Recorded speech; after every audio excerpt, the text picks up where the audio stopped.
Hola, ¿qué tal amigos de Lo que la gente pregunta? El pasado domingo el Partido Socialista Unido de Venezuela tuvo elecciones para escoger algunas de sus autoridades. ¿Cuál fue la participación? No se conoce a ciencia cierta cifras en mano porque esta organización política pues no simplemente no la suministró. En apariencia, muy escasa la participación, en contraste, elevadísima la abstención, independientemente de la cantidad de militantes que pueda tener esa organización política, que siempre ha sido dibujada por el oficialismo como alrededor de 7 millones de venezolanos, pero que las cifras electorales ponen en duda esa cantidad. Para hablar de este y de otros temas en materia política nos acompaña en los estudios Oscar Vallés. Él es politólogo, pero también es el jefe del Departamento de Estudios Políticos de la Universidad Metropolitana UNIMED. Muchísimas gracias, Oscar, por acompañarnos en Lo que la gente pregunta. Comencemos por el tema de las elecciones del PSUV. Pareciera que no movió el interés de los militantes al margen de las disputas internas y el surgimiento de una organización que se llama Marea Socialista. Sí, bueno, en primer lugar, hay dos consideraciones que hay que hacer de entrada para examinar esto. Rápidamente te puedo decir que, en primer lugar, el gran problema que tiene el Partido Socialista Unido de Venezuela ha sido la campaña que durante unos 5 o 6 años ha promovido en todo el país de que tiene una militancia millonaria en su fila. Es un gravísimo problema porque nosotros recordaremos que esa militancia en buena medida fue producto de unas afiliaciones forzadas que promovió el mismo PSUV desde la instancia del gobierno, donde prácticamente le decían a los empleados públicos que debían afiliarse al partido de gobierno, no solamente para mantener sus cargos o para ingresar al Estado en materia de empleo, sino inclusive para tener acceso a las misiones que en ese momento se empezaron a generar en todo el país. De esta manera que, en primer lugar, tiene un activo millonario que dice tener, pero que efectivamente su militancia tiene un grave problema porque es una militancia artificiosa, para decirlo de una forma. Y en segundo lugar, por supuesto, ese es el gran problema que tiene el PSUV, es decir, cómo movilizar esa millonaria militancia que dice que tiene, si al final dentro del partido de gobierno no hay disputa, no hay disidencia, no hay conflicto, no hay 3, 4 caras aspirando a cargos importantes, sencillamente lo que hace la militancia es convocarse para refrendar sencillamente una plancha unitaria medianamente cocida o cocinada, para decirlo mejor en términos, desde las cúpulas del gobierno, desde la cúpula del PSUV, que hace que efectivamente los militantes no sientan ningún tipo de incentivo para movilizarse alrededor de candidaturas que pueden estar, digamos, en trincheras distintas para un debate más franco y abierto en lo interno. Luego, una organización política que no es plural en su interior, que no tiene debate ni siquiera posibilidad de disentir sobre las ideas fundamentales que se cuecen en el interior de ese partido, no tiene ninguna capacidad de generar estímulo atractivo para que la militancia pueda participar, incluso una militancia que evidentemente sea artificiosa como la que tiene el PSUV. De manera que es un resultado cantado lo que sucedía el domingo. Sin embargo, es la organización política de mayor seguidores, según las encuestas, probablemente porque es la organización política que está en el poder, en el ejercicio del poder. Cuando uno ve lo que ha ocurrido en los últimos meses con la carta de Jorge Giordani, una pieza inamovible prácticamente durante la gestión del expresidente Hugo Chávez, una de las cartas, de las barajitas repetidas cada vez que hacía un movimiento de gabinete, secundado por Héctor Navarro, otra de esas figuras, por Annalisa Osorio, por el surgimiento de este grupo que se llama la Marea Socialista, que tiene serias reclamaciones contra la gestión de gobierno de Nicolás Maduro. Pareciera que el chavismo se fractura entre quienes se consideran herederos, como el hijo de Chávez y los sucesores, y quienes se consideran que han sido traicionados por estos herederos y que ellos son los verdaderos seguidores del chavismo. ¿A qué conduce esa disputa?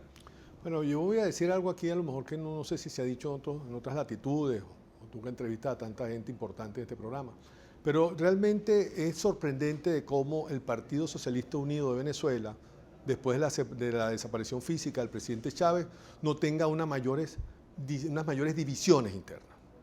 Porque si tú te pones a dar cuenta, lo que representa Giordani o lo que puede representar la Marea Socialista es realmente desde el punto de vista cuantitativo, no estamos hablando en términos cualitativos, porque a lo mejor puede ser muy significativo lo que la gente que está en la Marea, o para no decirlo, pues los que acompañaron al presidente Chávez como Navarro y Giordani, sin embargo, cuantitativamente realmente es inexistente la división que uno puede considerar en el caso del PSUV. Es decir, tanto el equipo de gobierno, el equipo de Giordani y Navarro, entre los primeros disidentes, o estos muchachos que están alrededor de la marea socialista realmente no tienen capacidad política para poner o atentar seriamente el liderazgo que tiene el Comité Político de la Revolución, que sabemos que está constituido por Maduro, bueno, por Cilia Flores, que es la primera dama, Diosdado Cabello, Jorge Rodríguez, Ameliache, es decir, lo que llaman el círculo fuerte de poder que tiene el PSUV y que por supuesto está en totalmente armonía y alianza con el gobierno. De manera que la división no es tanto. Sin embargo,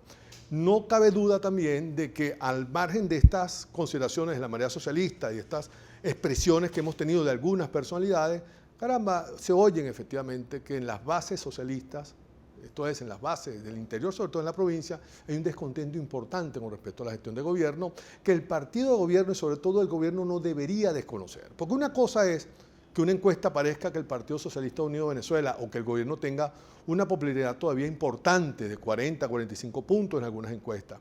Pero hay que advertir que el encuestador cuando le toca la puerta a uno, y si tú vives en Guárico, en San Juan de los Morros, en el interior, en Guanare, cuando te toca la puerta, el entrevistador no te dice a ti de dónde viene o de parte de quién viene.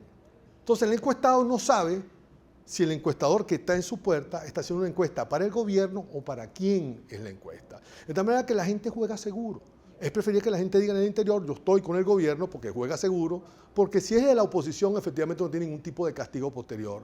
Pero sería muy terrible, y lo sabemos, que en Venezuela las preferencias disidentes al gobierno que se expresan abiertamente y que reciben beneficios del gobierno, no solamente misiones, sino inclusive empleos del gobierno, son depurados del Estado apenas se detecta que no están, digamos, con el proceso político que adelanta la revolución bolivariana en Venezuela. De tal manera que el tema de las encuestas yo la tomaría como un elemento todavía no muy confiable con respecto a la popularidad. Pero más allá de la apreciación que tiene Oscar Vallés sobre el peso específico que puede tener la marea socialista para hacerle contraste a la organización socialista en sí, hay una realidad pragmática que la mencionó, que es la gestión de gobierno de Nicolás Maduro.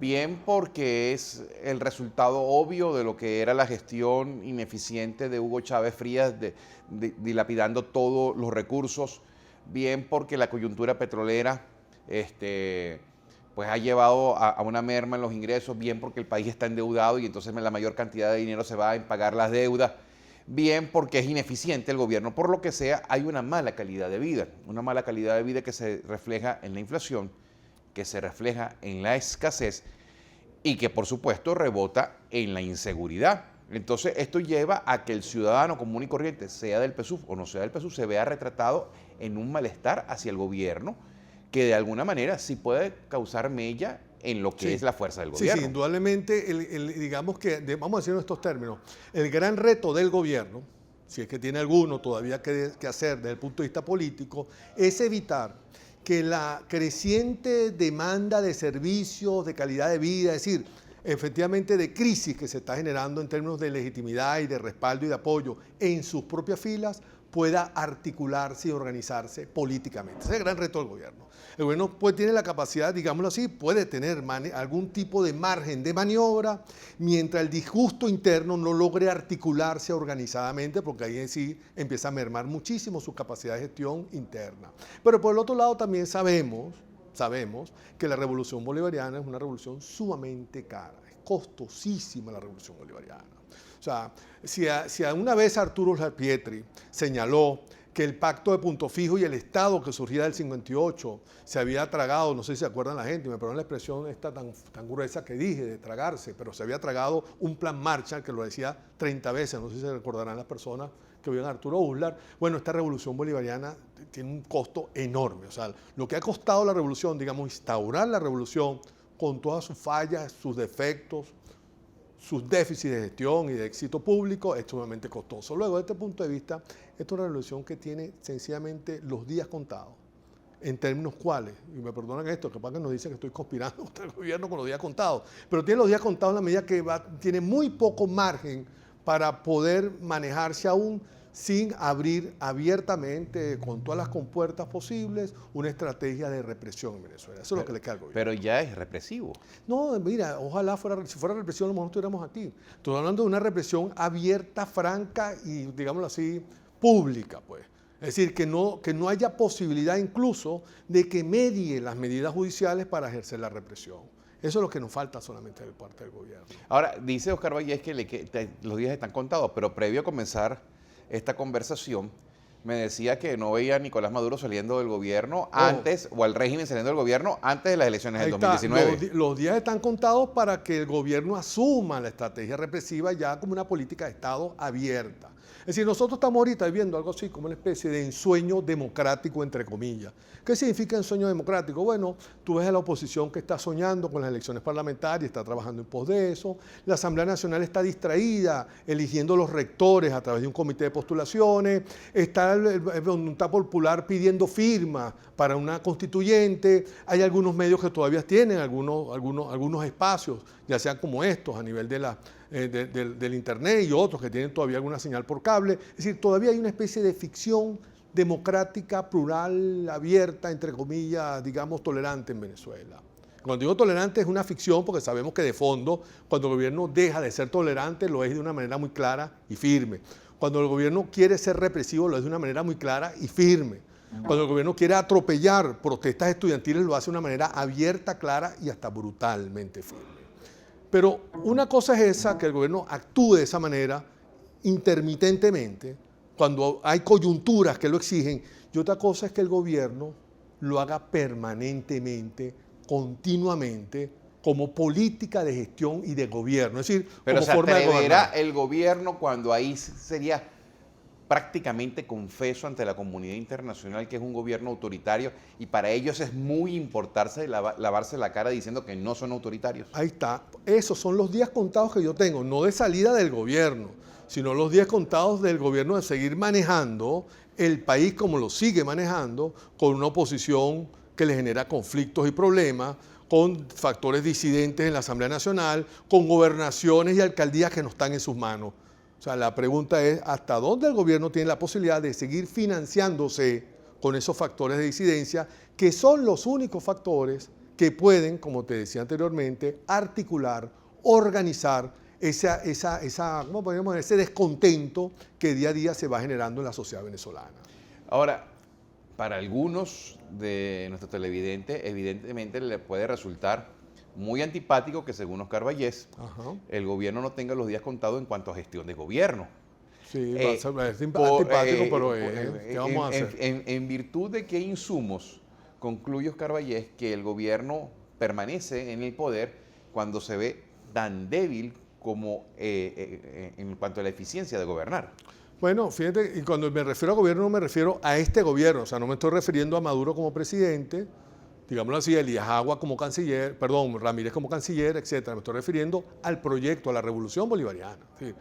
Para que una revolución de esta magnitud, digámoslo así, que tiene una clara digamos, una clara dominación de la violencia en Venezuela, porque la tiene de una manera clara y firme. O sea, la revolución se ha hecho un papel estelar, ha sido cooptando la violencia y el monopolio de la violencia en Venezuela. Las Fuerzas Armadas hoy son bolivarianas, socialistas y chavistas, como dicen ellos. También ha generado una gran capacidad para manejar el ingreso petrolero a su capricho y sin rendirle cuenta a nadie. Es decir, ha logrado hacerse de sí misma esa segunda gran fuente del poder político, ya no la violencia, sino el petróleo.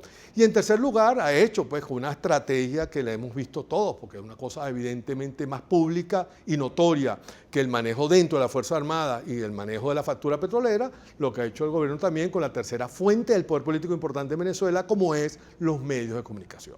Luego, cuando tienes un gobierno, una revolución, un proyecto político, un régimen que tiene la violencia, tiene los recursos y tiene los medios para montar matrices, para encadenarse 4 horas, es decir, para que su voz sea la única voz en el espectro de las opiniones del país, digamos, que tiene capacidad para distribuir mensajes masivos y simultáneos por un lapso de tiempo bastante importante. Evidentemente es muy difícil pensar que con la oposición como la tenemos... ¿Cómo la tenemos? Bueno, eso es un segundo punto, pero vamos a dejar esto así para después examinarla. Con la oposición, como la tenemos, podamos enfrentar efectivamente la posibilidad de que en el corto plazo haya un cambio político, no de gobierno, de régimen. Y cuando digo no de gobierno, es que es posible que el gobierno se reinvente.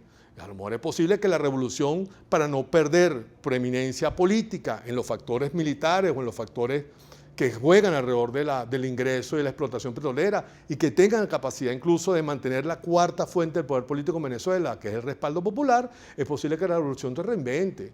Uno no puede considerar que el gobierno de Maduro puede continuar eternamente. Es posible que se reinvente, que genere una nueva junta cívico-militar, que otro sea el presidente, que se vaya y se modifique o se transforme en una junta, digamos, de otra calibre, colectivo, un liderazgo colectivo, pero lo que sí es cierto es que la revolución tiene la capacidad para seguir regentando el dominio en Venezuela por un buen tiempo más. Me quedan algo más de 6 minutos. Respuestas corticas, por favor. Sí.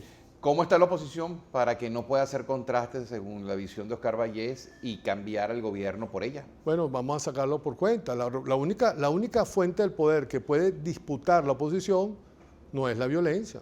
Las estrategias de armar guarimbas y de buscar el colapso del gobierno por vía de la fuerza son totalmente alternativas fracasadas porque no tienen la misma capacidad de gestión de violencia del gobierno. El gobierno también, la oposición tiene un grave problema también con respecto a los recursos. Nosotros tenemos una posición deteriorada, sin financiamiento, una oposición que le cuesta hacer política en el país. La oposición también tiene una mínima capacidad, para no decir nula, de transmitir mensajes masivos y simultáneos. Lo único que tiene la oposición que puede disputar es el respaldo popular. Y todo aquello que no se dirija a mellar el respaldo popular del gobierno o a capitalizar respaldo popular por la oposición, está dirigido al fracaso. Y vemos que la oposición todavía no entiende que la mejor política que puede hacer es la de ir puerta por puerta, casa por casa y darle la vuelta al país tantas veces como sea necesaria para convencer a la gente de que el cambio político es necesario. Ahora, hay muchos elementos, Oscar, disculpa, Sí. interrumpa, que tú lo ves el disgusto popular y por lo menos desde mi punto de vista hay divergencias, diferencias en parte del análisis. DACA está tomado por la Guardia Nacional porque la gente teme saqueos del efecto DACA.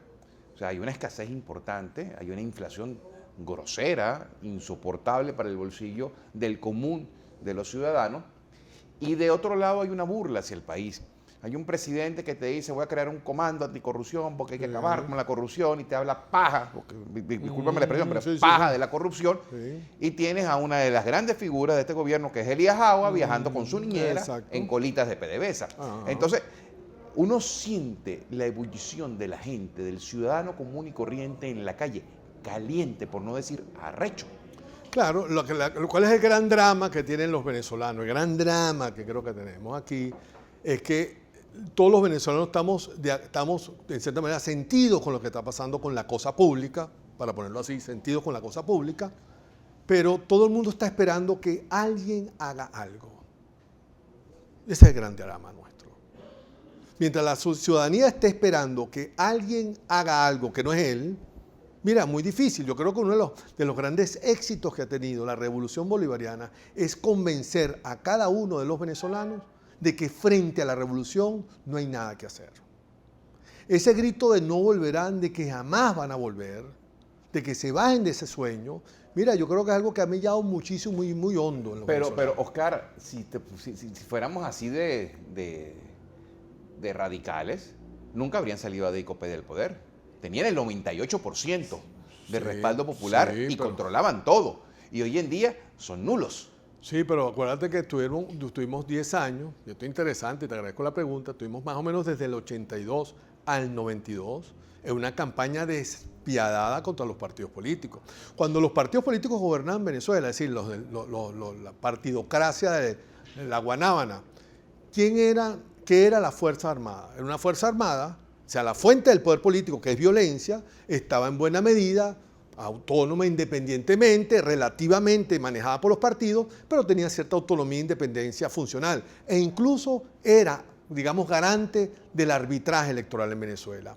El petróleo siempre fue una tacita de plata muy cuidada por la partidocracia, y aunque por supuesto los ingresos petroleros alimentaban la corrupción, que no era concha de ajo en la Cuarta República, sin embargo PDVSA todavía mantenía una capacidad funcional de inversiones, de materia de exploración, en fin, tenía una cierta cordura empresarial.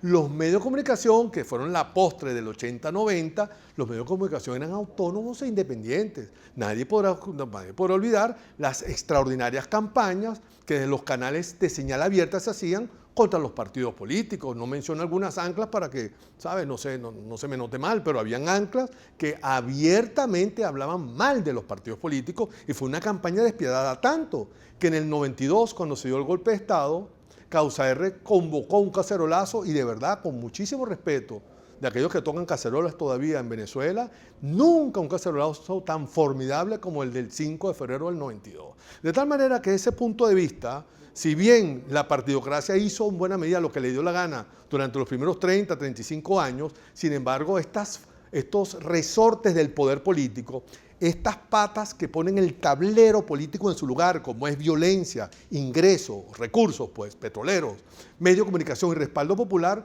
caramba, estaban en un juego no tan liado como el que ahorita lo tiene el gobierno en sus manos. Se me acaba el tiempo, apenas minuto y medio. ¿Qué concluye Oscar Vallés? ¿Qué vislumbra?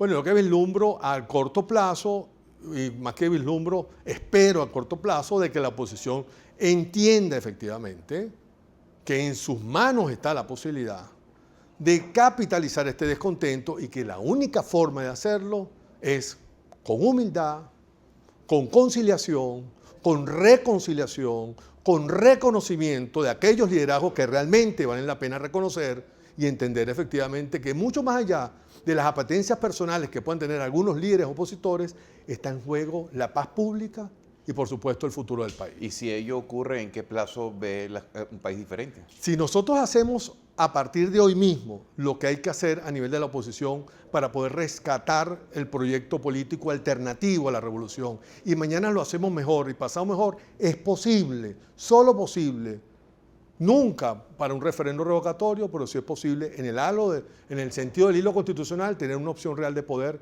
y de cambio en el año 19. Hasta entonces no. Muy difícil hacerlo, no lo vislumbro en el camino. Muchísimas gracias, Oscar Vallés, politólogo, jefe del Departamento de Estudios Políticos de la Universidad Metropolitana, la UNIMED, por habernos acompañado y a ustedes también por haber estado presentes allí en Lo que la Gente Pregunta.